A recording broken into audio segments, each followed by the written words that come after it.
Bonjour. Bonjour. Depuis quand es-tu graffeur, Eddy? Ça fait environ une trentaine d'années. Combien d'œuvres as-tu réalisées? Alors c'est difficile à dire, je peignais beaucoup les 15 premières années. Je dirais au moins 500, 1000. Et qui te les commande? Ça dépend, ça peut être soit des mairies, des particuliers, des communautés de communes, d'accord aussi des collèges, des lycées, des écoles. D'où prends-tu tes inspirations? Alors c'est très varié, moi j'aime bien les hyper réalistes américains. Le début des années du graffiti, dans les années 80, 90, où il y a beaucoup de gens qui essaient de faire du réalisme. J'aime beaucoup Mode2 en graffeur, mais j'aime bien la bande dessinée aussi, c'est très... c'est varié. Salut Eddy. Salut. Quel type de graphe préfères-tu? J'aime bien le graffiti quand c'est assez illustré. J'aime les murs quand ils sont assez grands aussi. C'est pas que le style, je trouve que la grandeur du mur et le placement aussi sur un mur est important. Le côté monumental des grands murs, j'aime. Est-ce que tu as eu besoin de suivre une formation pour faire son métier? Alors il n'y a pas réellement de formation pour faire graffeur, mais on peut suivre quand même déjà des études en art appliqué ou en art plastique, où on apprend à dessiner, on apprend la perspective, on apprend les ombres, les couleurs, avec différents outils, mais pas spécialement avec une bombe. Ok. Mais du coup, c'est quoi les qualités et les compétences qu'il faut pour être graffeur?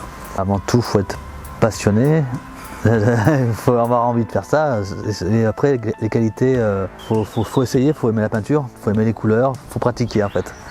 C'est comme ça qu'on devient en fait, hein, c'est en faisant. Après vraiment, pas pour être graffeur, mais pour faire mon métier, comme moi je suis décorateur, je suis indépendant, qu'on n'a pas toujours du travail, et qu'il faut être assez passionné pour continuer avant d'avoir du travail régulièrement.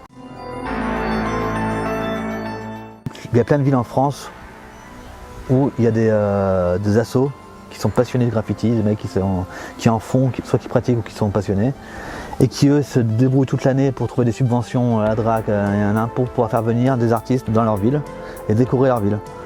Alors ils trouvent aussi les autorisations pour avoir les murs, les autorisations, enfin il y a tout ça, hein, et les mecs viennent, ils sont défrayés, les peintres, ils sont défrayés, ils font ce qu'ils veulent sur le mur, et tout le monde a accès au mur. Enfin, tout le monde, donc là ça reste, je dirais, dans l'idée quoi.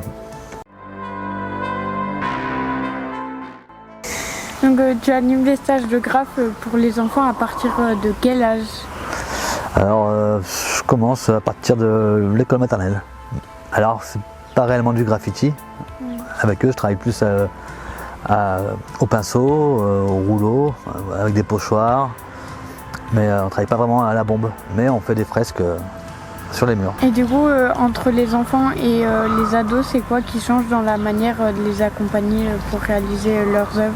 Je dirais qu'au début c'est la même chose, pour concevoir, on réfléchit ensemble, on discute.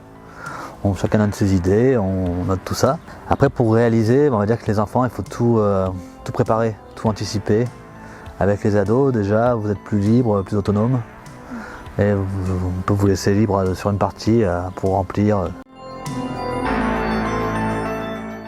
Qu'est-ce qui t'a donné envie de faire ce métier? Des rencontres d'amis, j'ai essayé la bombe, ça m'a plu, j'ai voulu continuer. Et après en faire mon métier, réellement, je savais faire que ça. Donc je ne pouvais pas faire autre chose.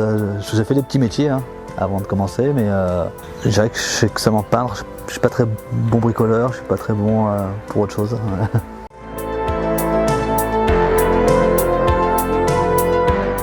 Si tu avais un conseil à donner aux jeunes qui voudraient faire ce métier, ça serait quoi comme conseil? Je pense faire une école d'art appliqué, bien travailler à l'école, c'est un peu mais ça ouvre l'esprit. Même si on est intéressé par la peinture, les écoles d'art appliqué t'amènent plein d'univers différents qui te permettent de faire évoluer ton travail après quoi. Et après pratiquer beaucoup parce que en fait il faut faire de la peinture pour faire son métier, il faut en faire, il faut être vu pour être reconnu.